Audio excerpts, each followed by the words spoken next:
Hi, thank you so much, Maria, for joining us today. My pleasure.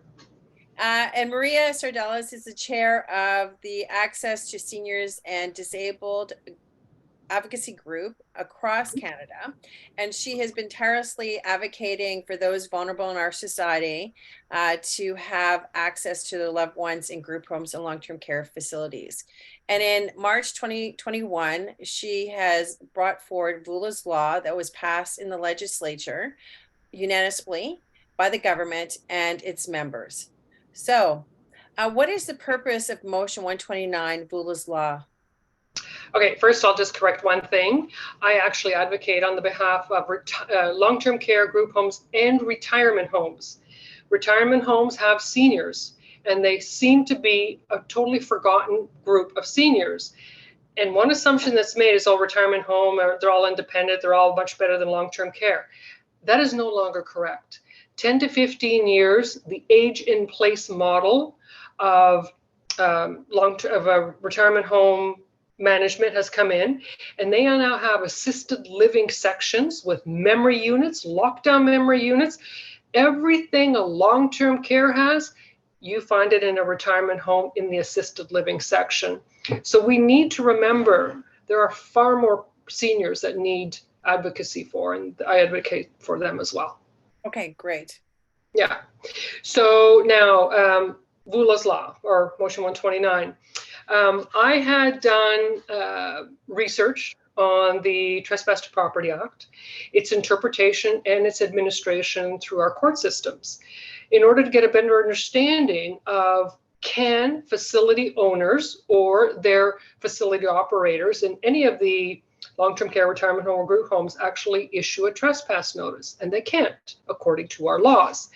So I had prepared all the case law, and Joel Harden, who had gotten in touch with me quite a bit earlier after he heard that I was trespassed from my mother for almost a year, I sent the research to him. He sent it to the Ontario Legislative Legal Library.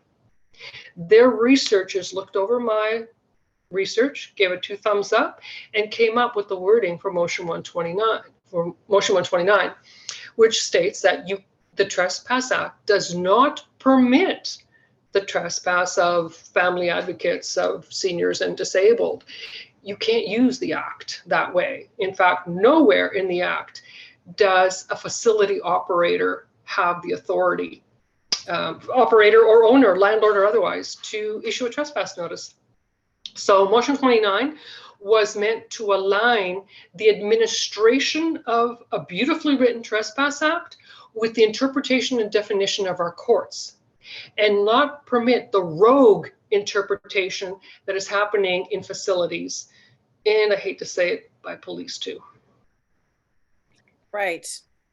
Well, and as you're explaining VULA's law and obviously how the AAA team came about is based on families coming together. And I appreciate you making the notation about retirement homes, because I didn't even actually factor them into sort of the equation of being vulnerable or being affected by access issues or social justice. Huge. Even in my case too, is that I have had nothing but harassment by a group home in Toronto to see my brother, who I am his guardian, but they have recently put a notice of trespass for me. The doors won't open. And so when we have these laws, they're not being enforced. And it's quite a challenge for us when we're in a position to try to support and not being allowed, or having those that are supposed to be enforcing the laws making it possible for us to have access to look at quality care and have that relationship with their loved one. So I understand that you were recently at Queen's Park with MPP Lise Boissois, talking about VULA's law and looking at care facilities, stop the misuse of the Trespass and Property Act. Are you able to share a little bit more information as to what happened at Queen's Park? Yes, I had been invited to join them. We had a press conference before the question period, and then there was a question period. And she asked, the opposing government, okay, step back. Motion 129 was unanimously accepted. That means all political stripes said thumbs up, do the right thing. Ford has failed to issue the direction from his own government. That, by the way, is a charter violation in itself. He is actually in Charter of Rights non-compliance. The Trespass to Property Act is a good law. It's not misunderstood except by enforcement. And when a good law is not properly enforced, there are charter issues that come into that. So basically what we wanted is to say to Ford, through Calandra, because no one ever speaks except his ministers for him, is say, it was passed unanimously. It is about the right thing, enforcing a perfectly good law. Do the right thing and train the police. And Calandra came back with a bit of an insult to Lise Bourgeois, MPP Lise Bourgeois, and he said to her, perhaps she is too new, and she is a new MPP, and didn't realize that in the last term they had passed the new Fixing Long-Term Care Act, which also included a Residents' Bill of Rights, and even said the word that I've often said, pre this FLTCA, the Fixing Long-Term Care. The Residents' Bill of Rights is enshrined within the Act, like it was in the previous Act that it replaced. The Long-Term Care Health Act had the very same Residents' Bill of Rights enshrined, which protected the rights of these people to have visitors. It wasn't enforced in the last, 15 years that it was in LTCH, and the Long-Term Care Act. What makes them think it's going to be enforced now? And by the way, I had that night that it was turned down by Calandra, I had a call from a woman who was again trespassed from her long-term care. I've had several in 2023, 2022, past that. In other words, they don't even enforce their own laws. And we're saying, given that you can't enforce your own, at least enforce one that everybody has consented to about this one specific thing, and that's legal access pursuant to the Trespass Act to loved ones. The Residents' Bill of Rights has a bunch of other things protecting rights, which again are not enforced, by the way. It has one sentence about visitation rights, but the Trespass to Property Act goes beyond it. And he came back with saying, oh, she wasn't aware of the Residents' Bill of Rights. Now, had I been a bug in her ear, I would have said, Calandra, perhaps you're too new. And you don't realize that your Fixing Long-Term Care Health Act is old news. You added a few things. Oh, and you also took out things. And interestingly, what you took out is governance of for-profit homes. Fixing Long-Term Care Act does not govern for-profit. The previous act did. So don't tell me about what was there and what's new and what's not. Let me tell you that what's old is still old, and what's new is your protection of for-profit again. Wow. One of the things that you raised right now was about the notice of trespass in 2022 and 2023. Do you have some numbers as to what that looks like in Ontario for families that have been trespassed? Okay. Yeah. I mean, on the average, you're looking at probably 80 a year, easily. Possibly 100. Yes. Because I'm certainly getting, I've got 30 active cases right now, 30 plus active cases of those who are not afraid to come forward, by the way. Yes. There's fear. There's incredible fear because once the police get involved, they're scared to death. Secondly, people don't know where to go. They literally don't. And in long-term care, they go to the MOHLTC, which is supposed to enforce everything. And the MOHLTC says to them to seek legal advice. Well, what's that? They don't keep numbers of how many calls they get. The Advocacy Center for the Elderly, during a marketplace interview, said they get 1 call a week for sure, sometimes 2 calls a week. Well, let's say 1 to 2 calls. Let's say 1, that's 50 calls a year, or 52 calls a year. And let's add another 10 for the times you get, your other calls. Right. Then you add in retirement homes, don't have MOHLTC. They do have the Retirement Home Regulatory Authority, which doesn't keep proper records, and I have proof of that. So we don't know what the exact number is. But of the ones I could find, because you got about maybe 62 to 70 with ACE, you've got mine, you've got the ones going to MOHLTC and Retirement Home Regulatory Authority. Let's put 10 and 10 on those. You got close to 100 in no time. But I'll do the error on the wrong side. You're looking at 80 a year in Ontario. Ontario, yes, and that includes mine. And I would have to agree with you that those that are willing to come forward with it, because it is a tactic from these facilities that want to suppress any type of questions on care, and it's a form of intimidation. And even with me, most recently with a wellness check for my brother after being isolated in his group home for days, that the police made a reference to say, well, there's notice of trespass. And I've tried to use your messaging. It doesn't go very well because I don't have the same power of the voice or advocacy for it. But then they raised it. I was like, again, it was sort of an idea of sort of intimidating, was to say, if you want, how does actually a notice of trespass have anything to do with a wellness check? And if you want to actually charge me, then charge me and I'll go to court. I think for me, just as an FYI, is that I had a nice police officer at 55 Division in Toronto made reference to getting an injunction. So I spent the whole day going down to the court system, trying to get an injunction by a judge. Of the Trespass Act? The trespass? Well, from the trespass, and then was told by the courts, as they tried to help, to say that the trespass, I'd have to go to the Highway Traffic Act or department in order to get an injunction. So I haven't made my way back downtown to the courthouse to try to figure out how to address it.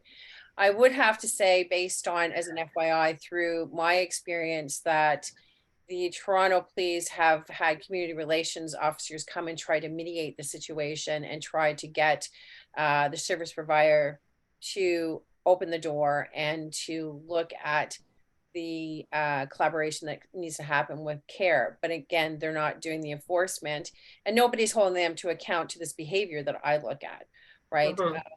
So that's where there could be potential for that mediation through the police if that service provider is open to it.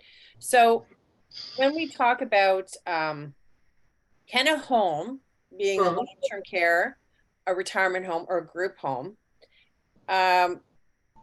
can they trespass claiming occupational health and safety as a grounds for trespass? Can they say that actually their staff or their clients or patients are, their safety is being compromised?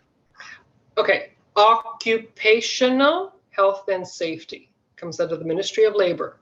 It's about labor and labor relations between the employee, and employer.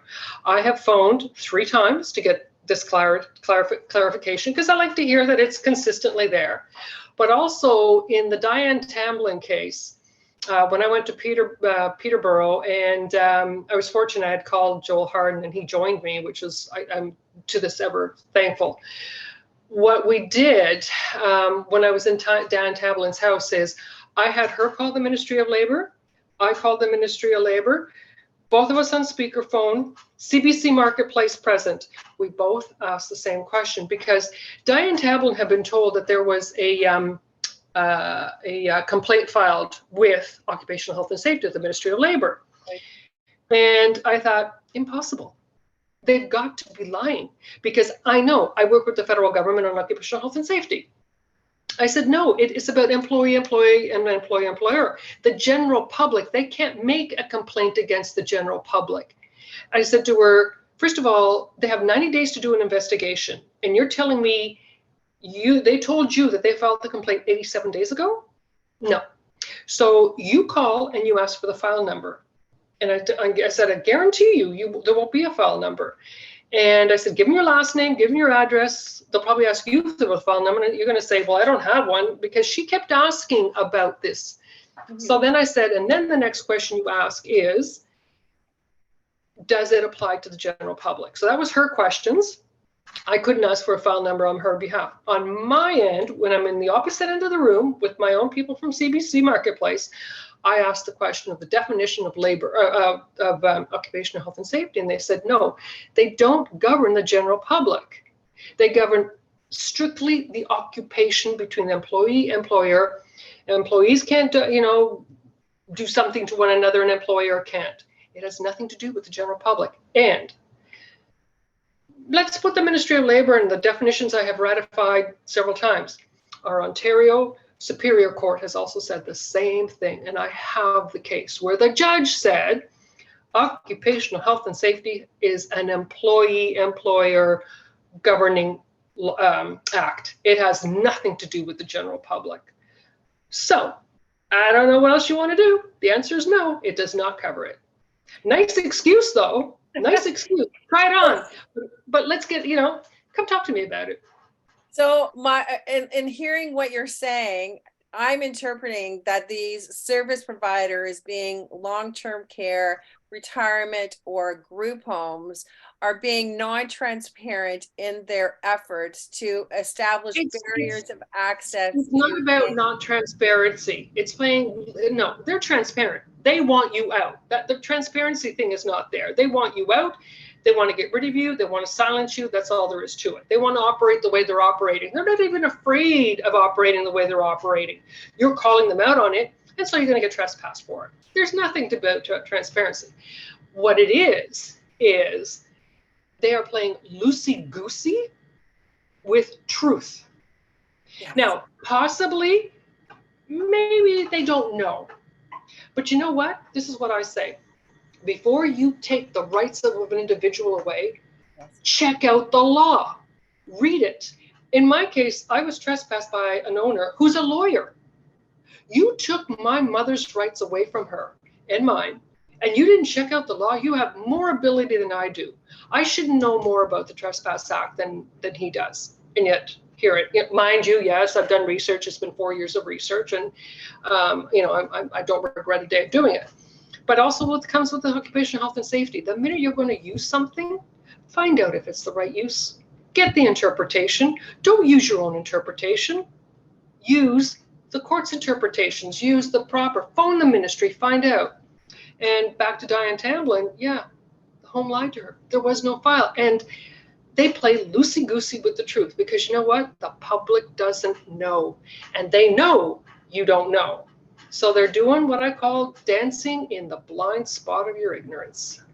So really what I should be doing, even with my own notice of trespass, is actually following up with the Ministry of Labor to find out what the file number is. Should I be doing that? Sorry, you cut out. You cut out. I didn't hear. My notice of trespass, Yes. Would it be recommended that I follow up with the Ministry of Labor to find out what the file number is? No, you have trespass. Yes. That's behavior. Oh, yes, that's true. Oh, yes. Okay. Yeah, occupational health, that's another act. Occupational health and safety, and they're two different things. Right. Ministry of Labor does that. Ministry of Labor has nothing to do with trespass. Police have something to do with trespass. Right. And actually that leads into the next question, is that when will police actually enforce the Trespass and Property Act in these homes? I'm working on that. I have had a meeting with the Ottawa Police Services Board, and I did a presentation, and the feedback was that it was positive. They got the message. They sent that same research that the Ontario legislature said thumbs up. Now that's going to their own police legal services. I'm not afraid of that. And I said, please, if you get stumbled somewhere or you think something's not clarified right, give it to me. Give me 1 day and I'll find you more case law and I'll unravel where you're stuck, because it's all there. Everything is there. The judges have already decided everything. And once it goes through that, then they're going to look at providing the training. Now, I've also filed with the Office of the Independent Police Review Director, the Ontario Office of the Independent Review Ontario Police Director. And what they do is they look at police misconduct. And it is a misconduct when the Trespass Act, which is beautifully written, wonderfully interpreted, is being misapplied by police. And the one thing I made clear to the lovely sergeant I'm dealing with, by the way, is I said, I don't want to name officers. I can't blame them for what they don't know. They need the training. Now, if they got the training and they still were doing what they're doing, I'll start naming and I'll start blaming. But I said, I don't want them reprimanded in any way. Certainly the officer that trespassed me was phenomenal. He was such a nice man. But you don't know what you don't know. And so once the training's in. So anyway, she is looking, and she had 60 days and it's coming up from the date that I put in the concern, and to get back to me on whether there will be training offered to police officers in alignment with the court decision so that they're not making their own decisions on how to interpret the Trespass Act. And right now, that's what's happening. They're making their own personal decisions. They are. They are. Yeah. So that leads into the next question is that, is there any other legal options for dealing with people that are aggressive or threatening? Okay. Yeah. Behavior is the grounds that these homes will often call the police about automatically. They'll say, come and remove this person. They're aggressive, they're intimidating, they're threatening, whatever. But nowhere in the Trespass Act is behavior an enumerated grounds for trespass. In fact, there's only 2 grounds. 1, you are not the invited guest of the occupier, or you don't have legally conferred authority, i.e. a power of attorney, substitute decision maker, legal guardian, power of care, whatever the legal authority you have on behalf of someone who is no longer able to speak for themselves or make decisions for themselves. And that's a legally conferred authority that can't be interfered with just because the home wants to interpret it one way or police want to interpret it one way. So those are the only 2 legal grounds. And physical occupier is the first paragraph in the Trespass to Property Act. The occupier, it says physical occupier. And what our courts have said is the physical occupier is the person in possession. We've all heard possession 9/10 of the law. You have that gun, you can't say, oh, it's my friend's, it's not mine. It's in your possession. So you own it and you're responsible for it. The same applies to whether you're living, paying and living in your facility, your home. You are the physical occupier. And that is the only person who can say no to someone coming and going. And if they can't because of, mental issues, then yes, there's always a power of attorney. And no one has the right to overturn your Ontario recognized power of attorney. That person has granted you authority to look after them when they can't. That can't be removed by a home or police officer at their willy-nilly by the Trespass Act. That doesn't permit it in the first place. So they come up with behavior. Now, if you are truly acting dangerously, behaving erratically, and if I may sidestep again, remind to come back to this, 8 out of 10 times and almost 9 out of 10 times, when this has been the final straw that the home has a call to a police officer to trespass you, it's because the advocate, the family member, the sister, the friend, has what's called an emotional outburst. They go in, they see their mother eating mashed potatoes off the floor. Because once again, there's nobody servicing or watching over the dining room. Her plate fell over, she's hungry, she got on the floor, she got out of her wheelchair and she had an emotional outburst. You think? Emotional outburst is not yet a codified criminal misconduct in any way, or any type of misconduct. Or like a friend of mine that's now become a friend, she's a good advocate, in Chatham. She dropped in, end of day, she thought, oh, I'll just go in and get a last hug and kiss from mom before I go home. She goes in, she can't find her mother. Nobody can find her mother. She's wheelchair bound, she's paralyzed. Where is she? They're even looking outside the grounds. She can't wheel herself out. And then looking top to bottom, everyone's like, holy macro. And then they found her. Someone went into a storage closet to get something, and there was this woman, steeped once again in you-know-what. And it turned out that this woman had strokes, and one of the stroke things that happened now was if she wanted something or needed something or was thirsty, she would do this stutter thing, like da-da-da-da-da-da-da, and it would get louder and louder. And sometimes PSW or nurse didn't want to listen to it, so apparently they'd shove her in a closet. Well, they forgot to pull her back out again. The daughter had an emotional outburst. Don't tell me you wouldn't either. I know I would. Mm-hmm. And so they have an emotional outburst, and they call that dangerous, aggressive, erratic behavior. I want to see a judge, knowing the details of that story, call it that emotional outburst a criminal code misconduct. I doubt it very much. And so this is why the legal options would be fantastic to have. Mischief, disturbance of the peace, and officers will say to you, like they have, when I've talked to officers and been trying to intercede for people, they'll say, well, they're disturbing the peace. And I'm like, great, but that's a criminal code misconduct. So charge accordingly. Mhm. You can't say disturbing the peace and charge with, something that's akin to a parking ticket. A trespass ticket is just a parking ticket. It's a speeding ticket. You will get no criminal record, nothing like that. You pay it, or you go to court and say, please, sir, can you enforce this as it's written, this Trespass Act? Here, by the way, here's my POA. Or here's my mother. She wants me to see her. It gets withdrawn because they also don't want to let you win, technically. The judges know what they're doing, so does the prosecutor. But the charges will get withdrawn, and I've had many that have been withdrawn. So those are your legal options: mischief, disturbance of the peace. The third one is that you can enter a peace bond. And let's say the home says, well, I don't trust you not to be aggressive. Or maybe you are aggressive because you are really advocating for you can enter a peace bond. But those are legal options. And what I like about the mischief and the disturbance of the peace, the home has to provide evidence and proof for the charges to be laid. Do you know how many people I have that have been trespassed and beg for the evidence from the home? The police don't do any due process.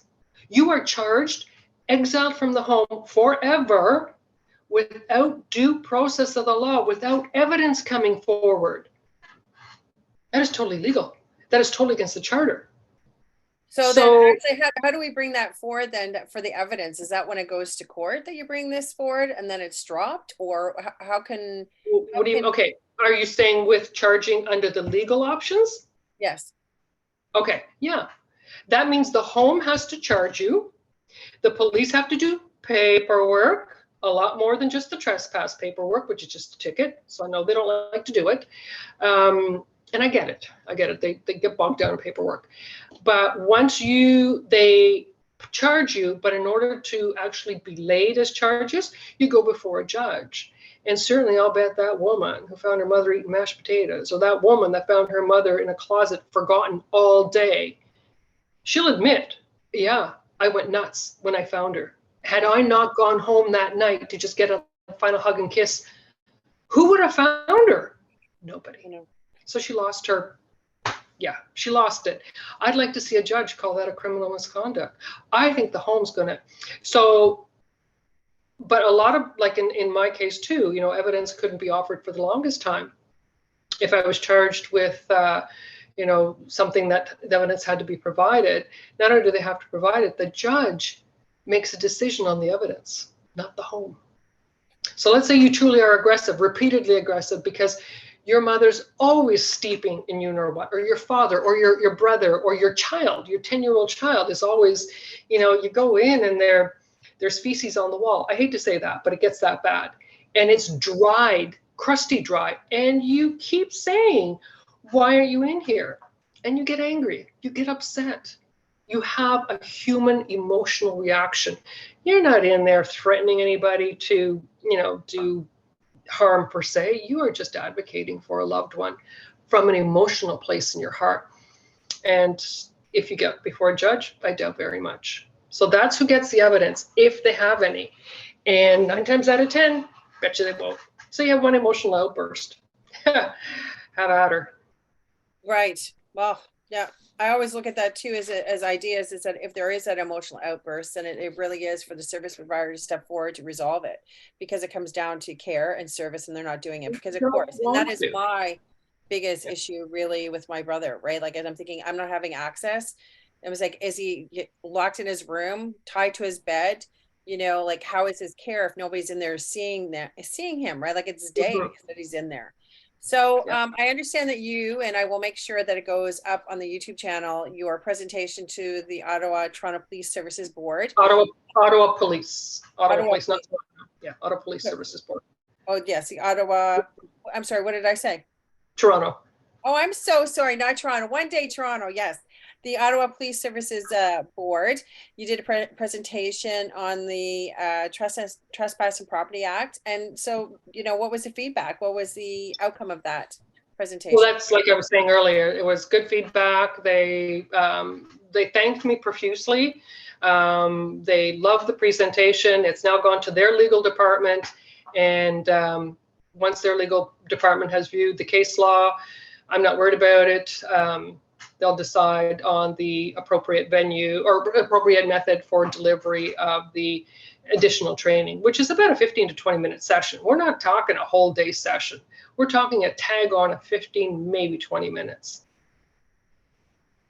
to explain, who is physical occupier. In fact, like I was telling the lovely sergeant from the independent review officer, OPIRD, I said, if a person, a facility operator, when they call the comm center to ask for police center, if police were going to go in and say, I'd like to speak to the physical occupier, you are the landlord, you're the facility operator, you are the, no, I need to speak to the physical occupier. And ask that physical occupier, would you like to have, Lorianne removed and trespassed? And if that person has their mind, of course, they're going to say no. Or in the case of the Chatham woman or the Peterborough woman or the Sudbury case, or I can name so many, the family member would say, no, I want mine. My mother wanted me. But in case they didn't, then all you do is you present your POA. And that's when an officer can say, I'm sorry, but this person has legally conferred authority. Now, if you're claiming bad behavior, would you like to charge them pursuant to, the appropriate sections of disturbing the peace or mischief, or would you like to enter, a peace bond? That puts the home on notice too. Now they have to present evidence. Now they have to go to court. And by the way, if they can't prove evidence, now they are liable. You can actually then sue them for intimidation and harassment and mischief under a different section under mischief. They are now liable. So it's a win-win for us. Charges accordingly, because when it goes to court, they have to provide evidence, which they probably can't 9 times out of 10. But also, if we're just being emotional about what's going on and we're presenting, I think at the end of the day, a judge would say, yeah, there's, you weren't being just the regular Joe trying to interfere with anything. You had questions.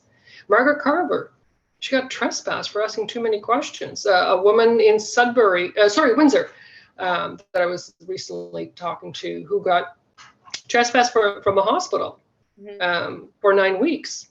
They asked a lot of questions about their father care, and her and her brother were trespassed and weren't allowed to see him till well after he had died, before the hospital even called them to come back and see their dead father. I think that's actually shameful. I did mention to you, especially with my father when he was in the hospital, and they were misleading him. And, I said, you're not supposed to be speaking to him without my presence. Right. And they had 2 securities, had me out. My father was all upset. I got my dad into the, a wheelchair washroom to say, Dad, everything's going to be okay. That they actually were pulling the door open. And the police did come. Yeah, the police did come, documented it all. And then they said that, they had the right to actually provide that trespass order. And this goes back to even like with my brother in the group home, right? Like and when we talk about having 80 or 100 other notices, like my trespass for my brother, they alleged harassment, literally 2 years ago. And I kept saying, well, bring the evidence. Do the investigation, man. Exactly. You can't keep using it. And then I look at it and say, you're the one causing the issue because you don't want me asking questions. You have so much turnover within your group home. There's no way that this is happening. And my notice of trespass came in March because it was the first time I saw my brother on like a FaceTime, and they put locks on his door and his closet. And I was trying to have the video set up, and they gave me a trespass because I asked them by text message to please make sure the video is on during FaceTime. So this is where I am now with regard to the trespass, which I think is, just outrageous that they can get away with it and being empowered to actually try to figure out how that is imposed. But if they don't open the door to me, I just document it, report it, goes back to my advocacy for accountability. I mean, right now you can charge them with harassment, intimidation, and mischief. You can bring them to court yourself, but yes, you're going to need a lawyer for that. Certainly they're in charter violation. But Lori, if I may go back to when you mentioned hospital. Hospitals are considered the physical occupier, and that's actually within the act. They are named, the board. Yes. and so are schools. But schools are not named, but that's a lateral interpretation that would come easily in a court decision. They do have the authority to trespass you as the occupier. But guess what? My lovely, lovely, beautiful written Trespass Act says you can't be trespassed if you have legally conferred authority. So if you're a POA, the hospital can't trespass you. They are committing a crime. It's illegal. Really? And, oh, Lori, did you say, well, can you prove that with a case law? You betcha. Really? Amazing. And so what about actually schools? Because this is also Yes, a form of same intimidation thing. against Same the thing. schools. So Same they thing. cannot trespass. No, the school can as an occupier. But because you have legal guardianship of your child, you have legally conferred authority. So when I have had cases where they'll say they have to stand this far away from the school to pick up the child, they can't come to music recitals, they can't come to plays, they can't do any of that. No, if the child is, okay, the child isn't exactly the physical occupier to invite, but you have legal authority to enter the school, to go and watch your child, to go and be a participant in your child's life. You can't go every day, don't get me wrong. You can't use your authority. But do you have the right to be on the grounds to pick up your child and not be at the corner some mile away or wherever they're telling you? They can't. They can't. You still have legally conferred authority. That one is a little pinch grayer. I'd love to see a case go before a judge. But again, given that we have a hospital decision, oh, and by the way, that hospital decision, when they tried physically removing the POA, how do I put this? He wasn't even the legal POA. This is why I love this case. The man acted as POA since the girl was a child. He had no legal POA, but because he was recognized for his actions, the judge actually said, that's good enough. That's important to remember. And so this gentleman actually physically assaulted the police officers and caused injury. The judge said, well, you know what? You were trying to remove someone that was legally allowed to be there. And so the police officers could not charge the man with assault. Fast forward on that one. And here's where there's a whole other avenue of research that I've done, because I'm always having to find angles to try and talk to police and try and get them to understand, okay, maybe you don't care about long-term care and us old people because we're wrinkly and stinky and don't look as cute as dogs and cats do when they're older, because there is something going on with people not caring about seniors. I hate to say it. It really upsets me. But anyway, that's a whole other conversation. Then look out for your own police officers. Currently, Supreme Court of Canada and Ontario Court of Appeal and other courts, but even Supreme Court of Canada, if a police officer is not invited into a home where he is trying to apprehend weapons, drugs, other, and he's not invited, and the judge says, you weren't invited, you were a trespasser. All that evidence tossed out. They were a trespasser. And I'm like, okay, police officers' lives are always, in a precarious situation, and they're going into a home that's got drugs and guns and whatever. They apprehended the stuff. It was there. As a judge, I'd probably say, okay, you found it there. You were a trespasser, but was justice served by you finding this? But our system says no. Toss out the evidence. Really? How's justice being served? And all they had to do was to know they have to get permission from the occupier. 9 times out of 10, the occupier is a renter. I have one case where the landlord was with the police officer. The landlord can't say who comes and goes. It's the person who lives and pays in the unit. The other cases I have is when police officers have been trespassers, and I have actually a couple cases where they were so badly assaulted, 2 discs removed out of the back of one officer, attempted murder on another officer, charges dropped because the officers were trespassers. Do I agree with that ruling? Absolutely not. But damn it, let's protect these guys. When I say guys, I mean female, male, are people in blue. Let them know. All they have to do is know the Trespass Act and know get permission from the person in physically. The landlord doesn't count, because the judge will call that trespass. And your broken back and you not being able to do anything but desk duty ever again? No. Well, and that leads me into the This is question. the importance of getting the training in, not just for us and our old people. I've now gone into a whole other avenue to say, okay, you don't care about us, how about your own people? Let's protect those guys that are putting their lives on the line. Of course, of course. And there's such gratitude.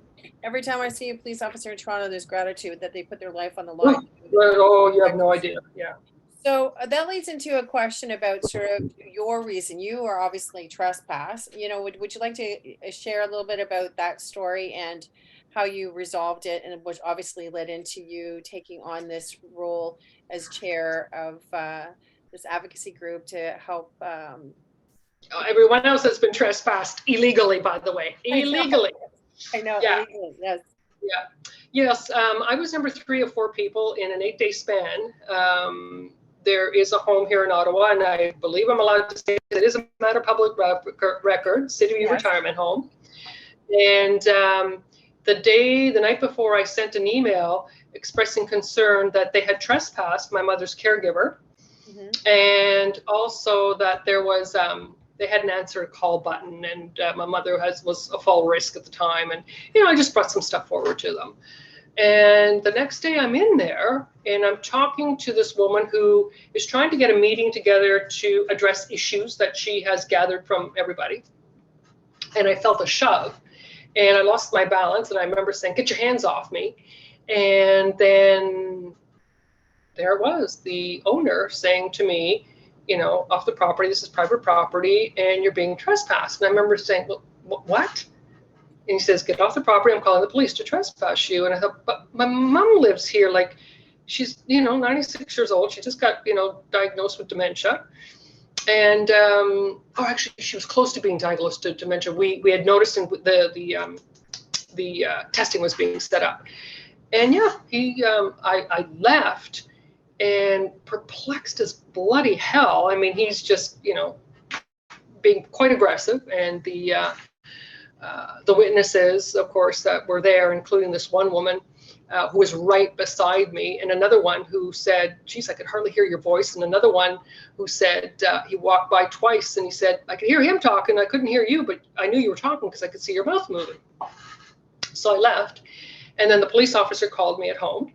I still remember his name, and he said, "Yes, it's private property and you're not allowed back, and if you go back, you will be charged." And I'm like, "What?" Like, I was stunned and in the sleepless. And then so I kept making offers to the home and saying, "Okay, well, can I at least come in to feed her, to help her feed?" No response. Can I at least come in an emergency? Because I made all the medical decisions, and no response from the home. Well, there was times where, because of her mind going, she wouldn't take a medication. She thought it was poison. So the nurses would call me. I'd go in, "Ma, this is not poison. No, this is for this." And I said, "Can I at least go in for that?" No response. That was December 10th, 2018. Leading up to it, December 22nd, I believe it is, or 21st, I decided Christmas is coming. I want to see her. She's 96 years old. And so I ended up hiring a lawyer, and he tried to advocate for me. And he asked for evidence, because that's the other thing too, was, I believe I was still asking for evidence. Like, what did I do? What did I do? No response, no response. Then my lawyer got involved, and he asked, "What you do, what you do, what you do?" And they just weren't willing to let me back in. I was trespassed for life. And he even said that in a recording, and to the woman who was right beside me. And in the recording, he clearly says, "That woman," referring to me, "will never see her mother again." And so, yeah. And so I was, that woman called me, and, I'm in tears, she's in tears for me. That woman was trespassed 2.5 days later. Yeah. And I can't say anything more. The circumstances. And I wouldn't want you to, but I think it's really important. But there she is. So she was number 4. She But was I number think what 4. I think it's really important to actually share that, you know, there's so many people out there being affected, and how the abuse of this legislation is denying the relationships of families, Yep. families that are trying to care for their loved ones, right? And so, and what is really heart-wrenching is that there is really no emotional or compassion to it. It is None. uh, None. emotional.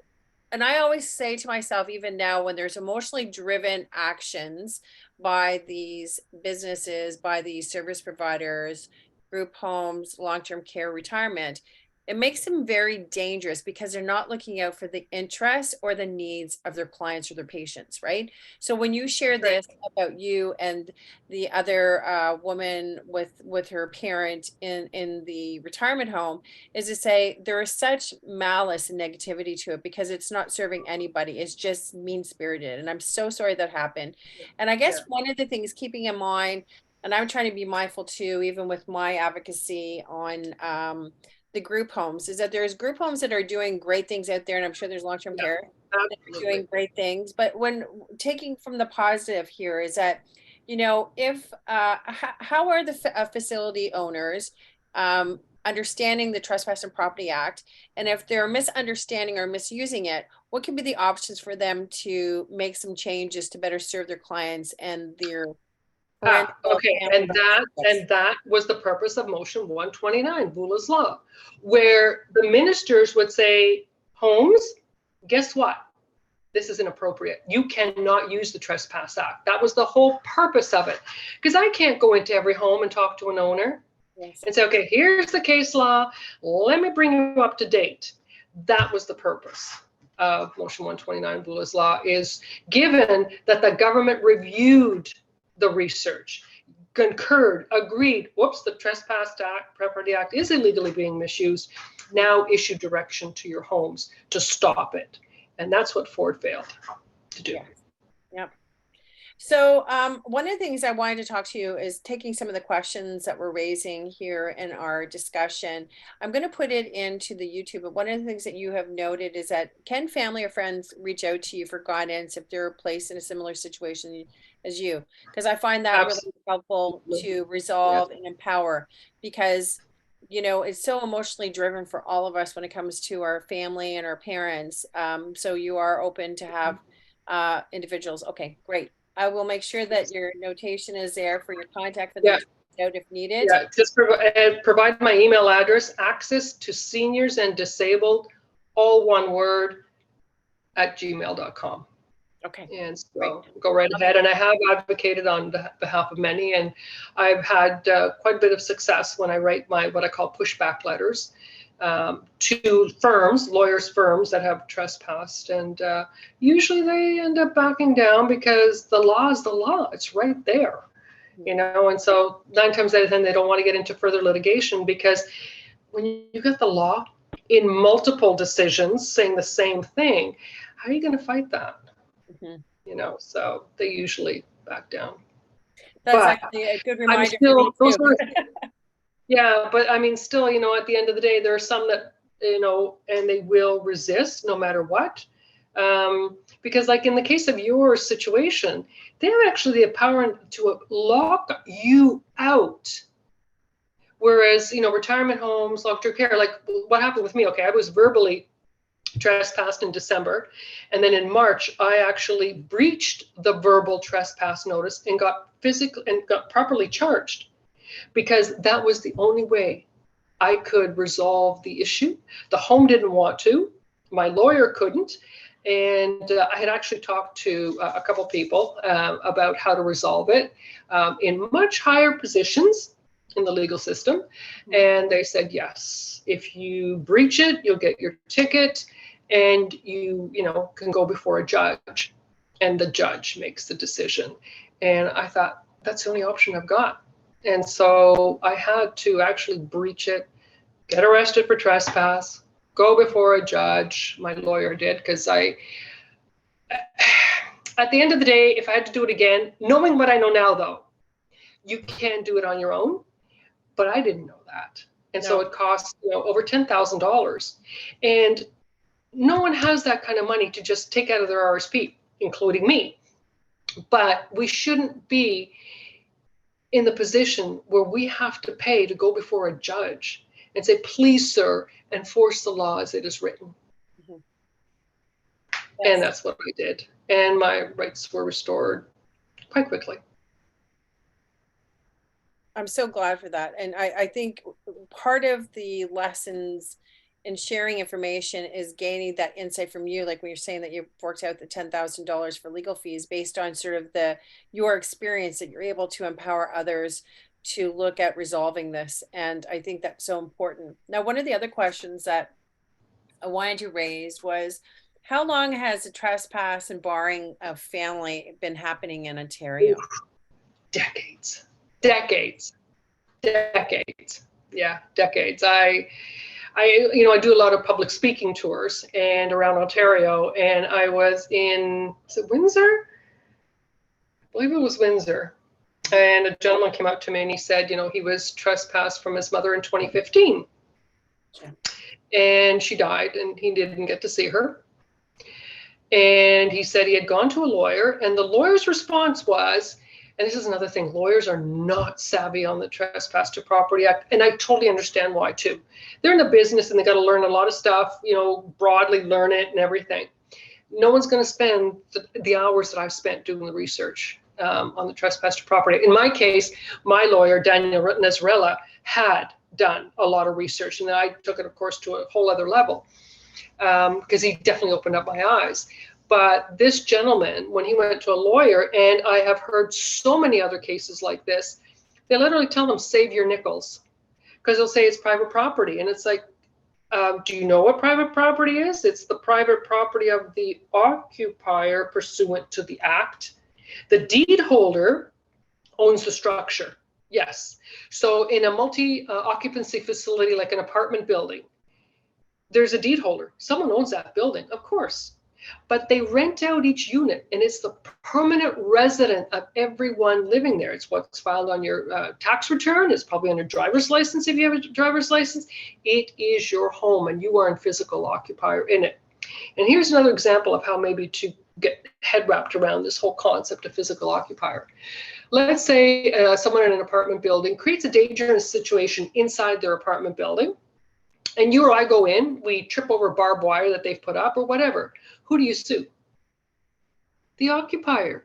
You can't sue the landlord because he's not the owner of the unit anymore. And there are courts, there are several courts where the courts have said, the Ontario courts have said, so long as a person rents or is in a tenancy or is, paying for the unit they occupy, they are the owner of that property. The term used by the judges is reversionary interest in ownership to the person occupying. That's the owner. That person is also falling under Occupier's Liability Act and is responsible for what happens in their home, not the landlord, because he's not the owner of those units while you're in it. Another example, for again, to get people's heads wrapped around this, is in your own home where you live, and maybe owned through a mortgage, okay? So you've got deed hold for that. Should you decide to move out and rent it, you can't tell those people who comes and goes. Just like in an apartment building, a landlord can't say, hey, I don't like your redhead friend. I hate people with red hair. I don't want her coming in this building. They can't do that. That's the same with long-term care. That's the same with any other facility. The owner, physical deed owner, does not usurp the ownership rights of the physical owner of property, which is the person on it, which was established, oh my God, I've got cases back from the 1600s. One of the oldest one is Semaines, and where that particular lord back then in England said that, a man is the whole term, a man's home is his castle, came out of that particular case. Okay. And the fact that you can't just go into the home of this person and assume that you can say what you want. And back in the feudal times, 80 to 90% of the population didn't own the land they rented, right? There was very few. There was lords and kings. Those lords and those kings did not have permission to come on your property, or the king's men in one case, without the permission of the physical occupier, because they owned that property. It goes back far back then, that definition. It's nothing new, established in feudal times. So just for my benefit here, because I know that this is being used when we look at sort of as the occupier versus actually the renter, is we're in these group homes. The occupier and renter are the same. Oh, I'm sorry. Yes. So when we have the occupier and sort of the landlord or the operator, is that they're skewing the ideas to say, well, there's common space. So if there's common space, it's actually, the living room or the dining room or sort of the dining area or the sitting area, the craft room. How do we actually get past this when the operator chooses to say this, right? Because for me, that would be really empowering to have that message, because that's what they're doing, right? They're saying you can't, and that really inhibits the access and that connection. Yeah, and they are in some cases saying you can go straight to that room, and you're well, again, the occupier can't overrule a court judge, and the Ontario Superior Court has already said common ground or common area is also for the benefit and enjoyment of the person paying and occupying the space they live in. Because when you're renting, you don't just rent your room and expect everyone to parachute in. You are also paying for the maintenance and the use. And in long-term care facilities and retirement homes, and I'm assuming group homes that have the common dining area, that is there for the renters. Sorry, take out the word renters. It should be referring accommodation paying physical occupier. Anything that they're paying for, they have, as per the decisions in our courts, their friends and family have the right to enjoy as well. So technically the common areas are areas the accommodation paying person has the right to, and he has the right to enjoy them with family and friends, according to our laws. I would be totally in agreement with that. So you say that the Trespass and Property Act is well written.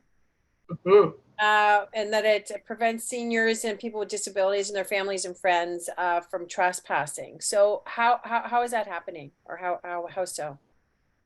Oh, because it's well written. It clearly enumerates 2 grounds and only 2 grounds. You either are the invited guest, and if you're not, you're trespass. 2, if you don't have legally conferred authority, you cannot enter the property. That's 2 enumerated grounds. That's it. Nice, clear, tight, concise. And the Supreme Court of Canada said in the Asante case, a very narrow scope that is governed by the Trespass to Property Act. And so that actually protects seniors and their families.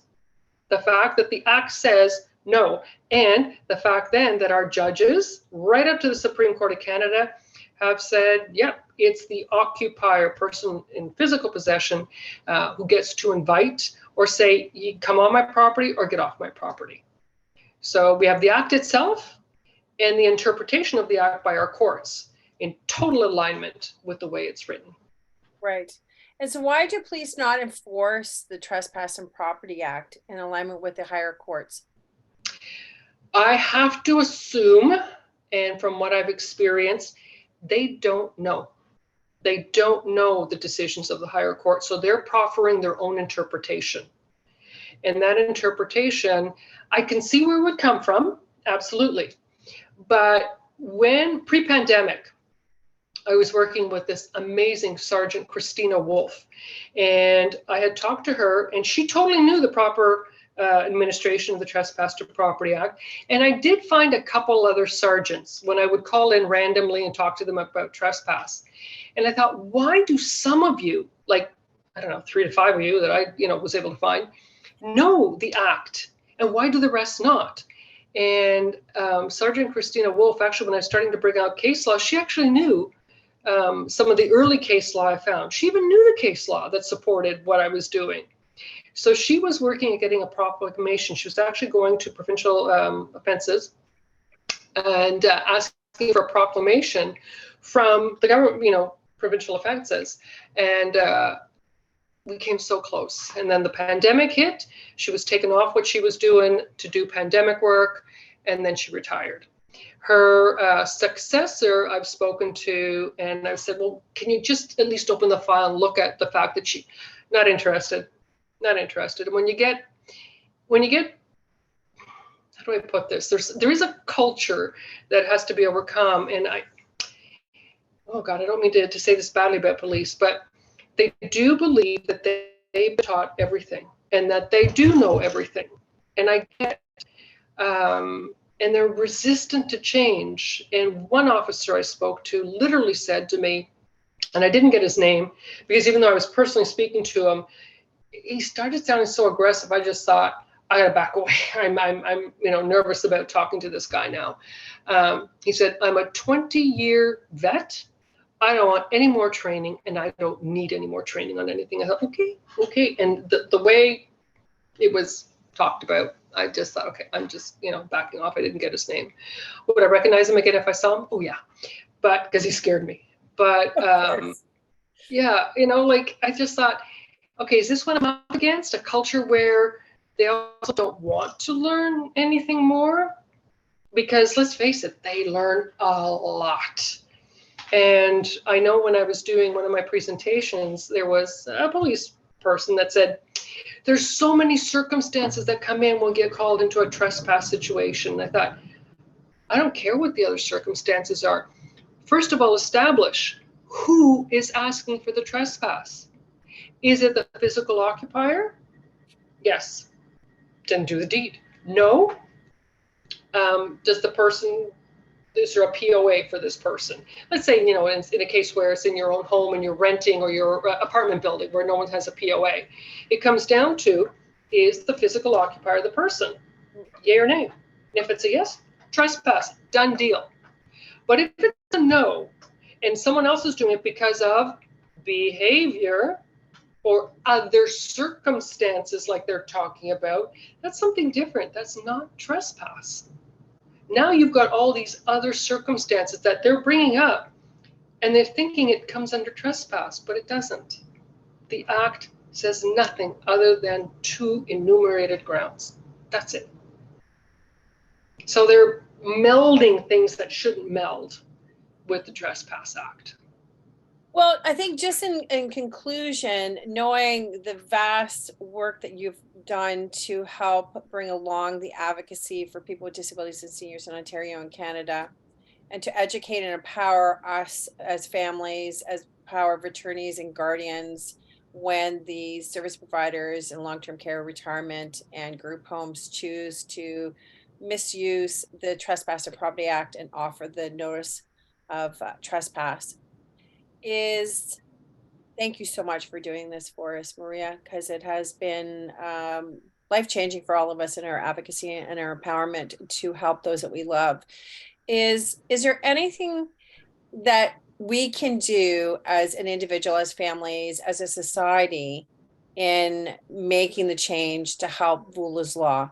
What do you need from us as a society to help the enforcement of Vula's Law? Well, I've been calling on it nonstop. You have to, I was circulating a petition for the longest time.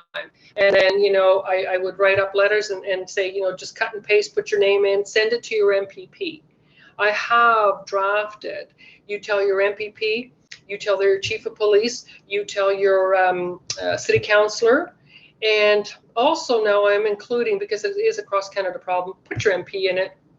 It's happening right across Canada. I've dealt with and written pushback letters to 2 sisters in Vancouver.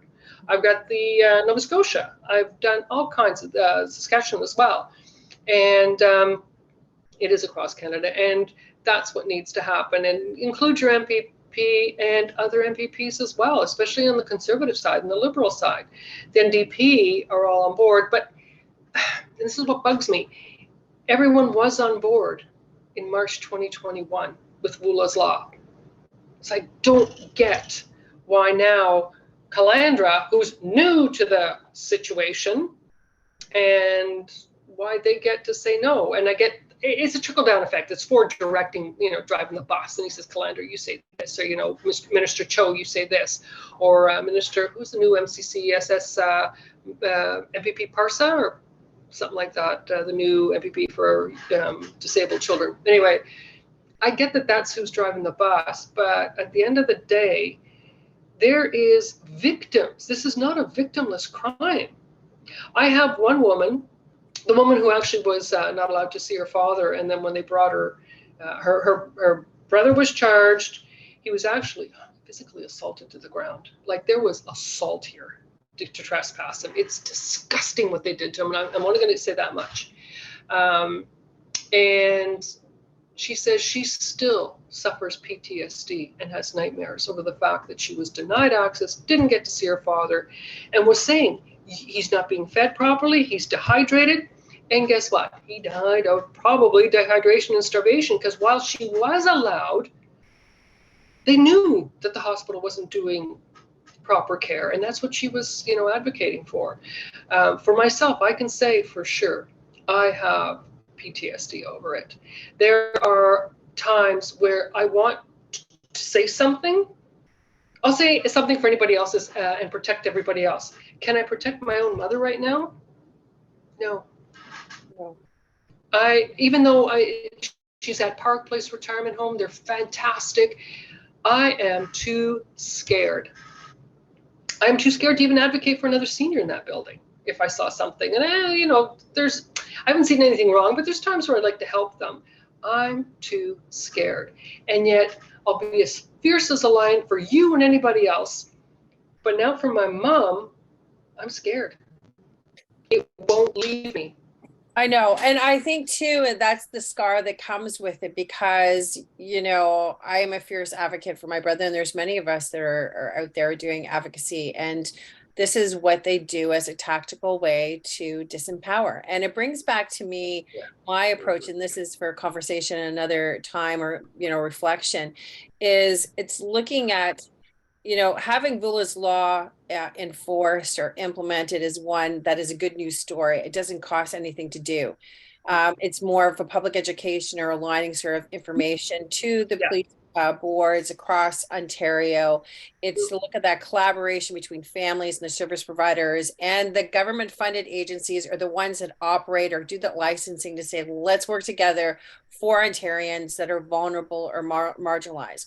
So what I look at is say, this is a good news story. It's an easy thing for actually the government of Ontario to implement.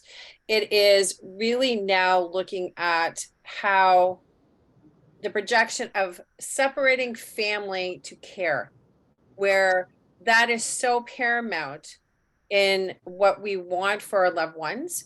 It's paramount for us in ensuring that we're there, that they know that they're there, that they're not isolated and alone during this time in their life.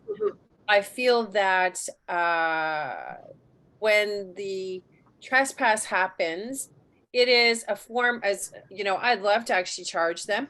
I'd love to do sort of the intimidation, the harassment, because mischief and harassment. it is, but the question is that it's not going to change the outcome or the importance of the relationship between the service provider that's caring for a loved one and the family or the guardian or the POA. And it is really about looking at the positivity or health of that relationship in providing that care. What I find disheartening is that there is no accountability for this behavior. That's right. And the violation of rights and discrimination. And it goes back to the idea when you pay $10,000 to have somebody advocate legally for you, is that there are these laws in place that are supposed to be protecting the rights and dignity of vulnerable people in Ontario, which again is not being enforced or complied. And one of the things that I worked on years ago was that there used to be a watchdog that had, it was through advocacy, where you'd have rights advisors coming into group homes and these facilities to say, how can we best manage the relationship? And it tells me now, after 25 years, to say the importance of advocacy, or the Ontario Advocacy Act that came out in 1995, is absolutely so prevalent, because it is keeping checks on these organizations that choose to intimidate us, not provide the service, and then misuse laws that are in place. So hopefully, again, I will put your questions down. I will put your emails. I would really like to have another session with you as we look at how next steps for people when you talk about a letter campaign or writing to your MPP, your MP, and looking at that as a tool for change. So maybe we can have another conversation. But Maria, I thank you so much for sharing your wisdom, your insight, your lessons, your hard lessons, your experiences, and your commitment to those that are vulnerable in our society, because without that caring aspect, they're lost and they need us. Yeah, they are. And that's, I mean, the pandemic, I called it the pandemic, the COVID trespass. Yeah. And homes were like, yeah, everyone out. We don't have to deal with you, because they weren't properly dealing with the pandemic either. And they didn't want our eyes looking at that. No. So I'm not even touching what happened there, because that's a legal mess that, I'll leave other people to. But even then, people weren't trespassed for life. The pandemic ended. And yet, had I not done what I did and get fully trespassed and get charged, I still would not be seeing my mother. We get trespassed for life with this trespass, and not even the pandemic trespassed us for life. That is pretty pathetic.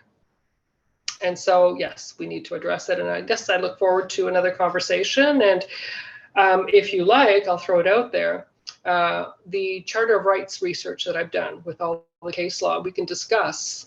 That's a whole talk in itself. I can walk you through the charter sections, and so that people, to me, this is about information and empowering. That's why I really want to do this. If we can get it out there, I can't talk to everybody at the same time. I do my public speaking sessions, but when you offered this, I'm like, okay, what if this reaches 20, 30, 50, 100 more people, and they say something, and they say something, because awareness will empower us. It is. And so that's why I'm so grateful for you sharing this wisdom, because it is about bringing change and making that empowerment, because sharing the information builds awareness, builds the capacity of knowledge for us to be coming together as a cohesive voice to help that change. So thank you so much. Yeah. And I hope you have a fantastic afternoon. Thank you. Thank you, Lorianne. Bye-bye.